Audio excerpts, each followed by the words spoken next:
दिल्ली विधानसभा सत्र का आज तीसरा दिन था और इसी बीच विपक्षी दल आम आदमी पार्टी के विधायकों को दिल्ली विधानसभा परिसर में एंट्री करने से रोका गया। सत्र के दूसरे दिन ही आम आदमी पार्टी के 21 विधायकों को पूरे सेशन के लिए सस्पेंड किया गया।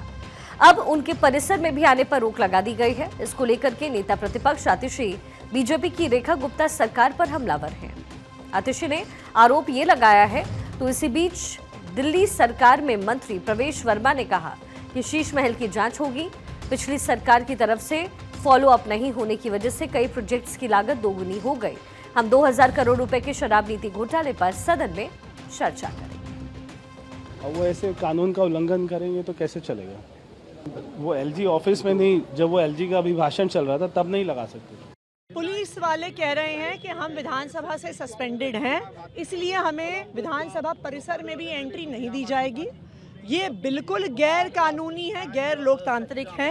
हाउस के सस्पेंड होना का ये मतलब नहीं है कि विधानसभा परिसर के अंदर नहीं घुस सकते। ये देश के इतिहास में पहली बार हुआ होगा। आप किसी भी विधानसभा में देख लीजिए, एक चुने हुए विधायक को कभी नहीं रोका जाता। संसद में भी सस्पेंड होने पर एक चुने हुए सांसद को कभी नहीं रोका जाता। किसी विधायक को अपना 280 का सवाल लगाना है, आम आदमी पार्टी को डिप्टी स्पीकर के चुनाव के लिए नॉमिनेशन भरना है, तो आखिरकार कैसे रोका जा सकता है।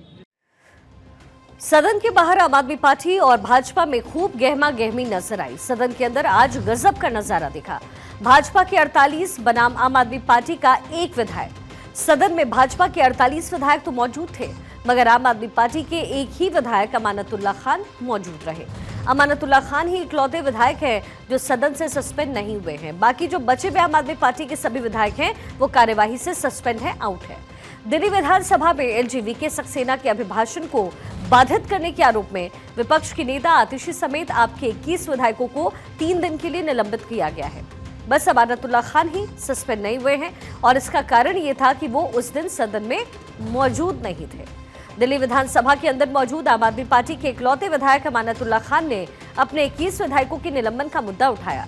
इस पर विजेंद्र गुप्ता ने रूल बुक पढ़ी। अमानतुल्लाह खान ने मुद्दा उठाया कि हमारे 22 विधायकों में से 21 को आपने बाहर कर दिया। ओखला विधायक ने स्पीकर को कहा कि आप भी इस सदन के सदस्य हैं।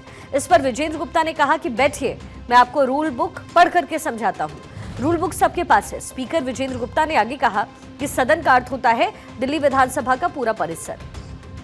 सदन के परिसर का अर्थ है विधानसभा भवन, सभा कक्ष, दीर्घाएं, विधानसभा सचिवालय के नियंत्रण में कमरे, अध्यक्ष कक्ष, उपाध्यक्ष कक्ष, इसके साथ ही समिति का कक्ष, विधानसभा पुस्तकालय, विधानसभा वाचनालय, विधायकों के कमरे।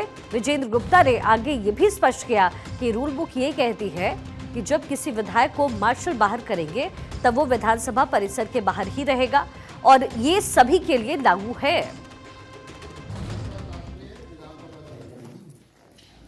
सदन का मतलब ये हॉल ही नहीं है, पूरा प्रेमिसेस है। मैं भी कर लेता हूँ, ठीक है ना।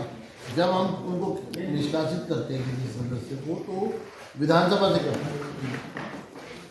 हैं, और जो सदन का परिसर जिसको बोलते हैं, सदन में तो पूरा आ गया और परिसर को भी इन्होंने डिफाइन किया। Means the assembly hall, the lobbies, the gallery, the room, occupation of the assembly secretary, the speaker's room, the deputy speaker's room, the committee room, the assembly library, reading room, party room, all accommodation in charge of the officers and assembly secretariat and approaches reading there too, and also such other places as the speaker may from time to time specific। तो ये पूरा का पूरा ऐसा नहीं हो सकता कि कोई एक्शन सिर्फ हॉल तक सीमित। विधानसभा की दीवारों के अंदर चार दीवारी जो है ये पूरा एक सदन का हिस्सा है, ये विधानसभा का हिस्सा है। हर हिस्से से सर, लेकिन दिल्ली सरकार ने अपने टेन्योर में ऐसा किया था क्या? उन लोगों ने तो सर कभी मालूम नहीं उन्होंने क्या किया था एग्जैक्टली। उन्होंने पढ़ा था, मुझे नहीं पढ़ा था, लेकिन जो भी उन्होंने किया था उसको उन्होंने फॉलो किया। वही आम आदमी पार्टी के 21 विधायकों के सस्पेंशन के बाद क्या हुआ, आपको ग्राफिक्स के जरिए ये भी जरा समझा देते हैं। सस्पेंशन पर टेंशन, आम आदमी पार्टी का धरना और प्रदर्शन लगातार जारी है। क्या कुछ हुआ, असेंबली कैंपस में जाने से रोक लगाई गई है और हंगामा क्यों हुआ ये भी बताते। विधानसभा परिसर में जाने से नहीं रोक सकते, ये कहा गया। कैग रिपोर्ट जो है जब आई थी, इसको लेकर के जोरदार हंगामा हुआ है। 5 रिपोर्ट पेश की गई हैं। आम आदमी पार्टी के 21 विधायक 3 दिन के लिए सस्पेंड हुए हैं। देश के इतिहास में पहली बार एंट्री पर रोक लगी है। इसके साथ ही आम आदमी पार्टी विधायकों की जो है एंट्री, उस पर भी रोक लग गई है और आम आदमी पार्टी विधायकों ने ये तमाम फैसले को अलोकतांत्रिक बताया है। दरअसल एलजी वीके सक्सेना के अभिभाषण के दौरान जोरदार हंगामा किया गया, जिसके बाद इन सारे विधायकों का सस्पेंशन वहां से किया गया है और उसके बाद जाहिर है आम आदमी पार्टी की तरफ से अब पूरा माहौल बनाया जा रहा है। देखिए, दिल्ली सरकार में मंत्री कपिल मिश्रा ने कहा कि अब सरकार बदल चुकी है और हम लोग जनता के मुद्दों पर चर्चा करने की नीयत से ही सदन में आए हैं।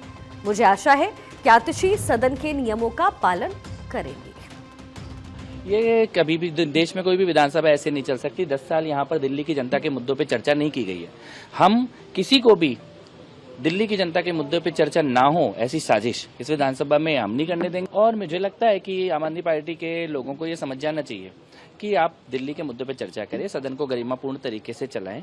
ये आवश्यक है, दिल्ली के लिए आवश्यक है। ये अब उसी स्टाइल से अगर चलाएंगे कि यहाँ पे आएंगे तमाशा करेंगे तो संविधान के जो भी नियम होंगे वो लागू किए जाएंगे। इससे पहले सत्र के दूसरे दिन 25 फरवरी को सदन में दिल्ली सीएम रेखा गुप्ता ने शराब नीति पर कैग रिपोर्ट पेश की। रिपोर्ट में आम आदमी पार्टी की गलत शराब नीति की वजह से 2002 करोड़ रुपए का नुकसान और इसकी बात सामने आई। इसके बाद स्पीकर विजेंद्र गुप्ता ने कहा कि हम इसकी जांच के लिए 12 से 14 सदस्यों वाली एक पब्लिक अकाउंट्स कमेटी बनाएंगे। जो भी दोषी होगा उसके खिलाफ सख्त कार्रवाई होगी। आपको सबसे पहले 2002 करोड़ की लूट में कितना नुकसान हुआ है वो भी ग्राफिक्स के जरिए समझा देते हैं। 2002 करोड़ की जो लूट हुई है कैग रिपोर्ट में, इसको लेकर के जो सबूत है वो पेश किए गए हैं और कोविड-19 के नाम पर जो लाइसेंस फीस माफ की गई उससे नुकसान हुआ। इसके साथ ही जो नुकसान का आंकड़ा जो तय किया गया जो इस रिपोर्ट में है वो कुल 144 करोड़ का है।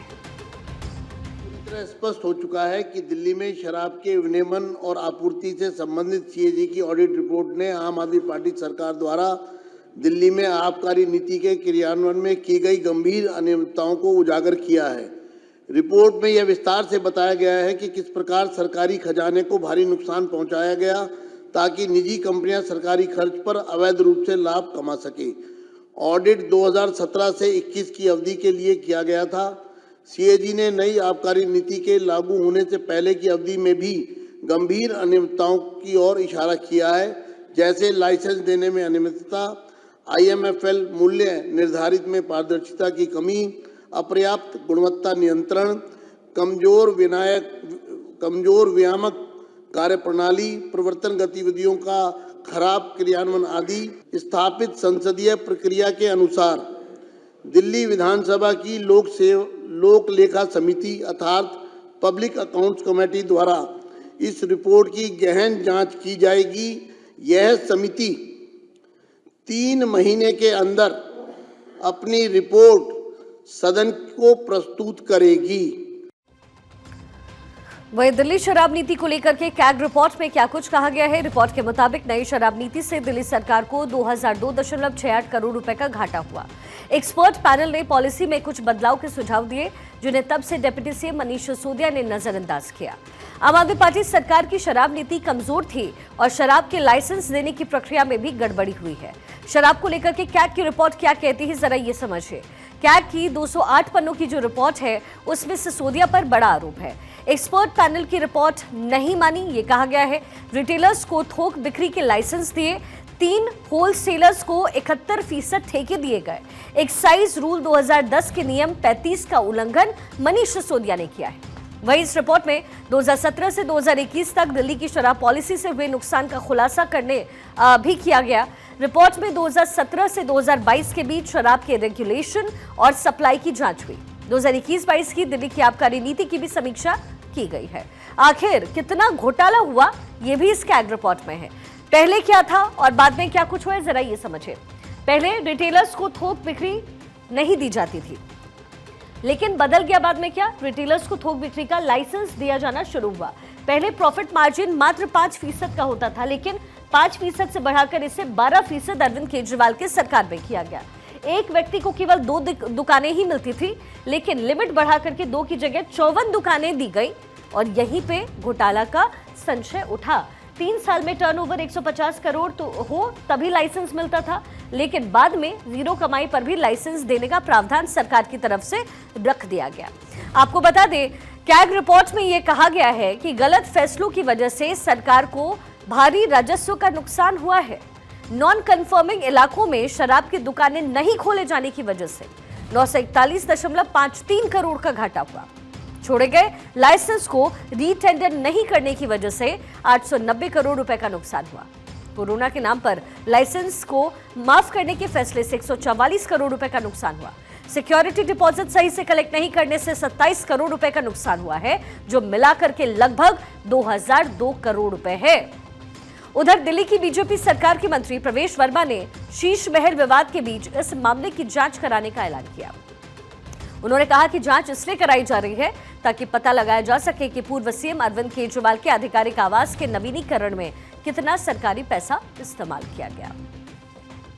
जल बोर्ड का हमें मालूम है क्या हाल है, उसमें कितना बड़ा जो है घोटाला तो हुआ ही है, वहाँ पे कितना बड़ा एक अपना पैसे का क्रंच है, डेफिसिट है, उसको पूरा करना, वहाँ के स्टाफ उन सभी लोगों को 10 साल में ना काम करने की आदत पड़ गई है, उन सभी को ठीक करना। मैं आज सुबह भी डिफेंस कॉलोनी गया था, जहाँ पर 2 साल से पुलिया नहीं बन रही थी। मैंने वहाँ पे अधिकारी को बोला कि अगले 1 महीने में इसका टेंडर होकर इसका नारियल फूट जाना चाहिए और आने वाले 4 से 5 महीने में पुलिया का निर्माण होना चाहिए। तो जहाँ पर कोई भी इनका आम आदमी पार्टी का एमएलए या मंत्री ध्यान नहीं देता था, हमारी जो है 1 हफ्ता भी नहीं हुआ सरकार बने हुए, हमारी 1 हफ्ते में 10 से ज़्यादा मीटिंग हो चुकी है। सारे अधिकारियों को निर्देश दे दिए गए हैं। सारी हमारे पास में जो इन्वेंट्री है जल बोर्ड के पास में, पीडब्ल्यूडी के पास में, ये सारे फ्लड के पास में, सारे नालों की सफाई करने का निर्देश उनको दे दिया गया है। सारे फ्लाईओवर की एक बार फिर से जांच करने का निर्देश उनको दे दिया गया है।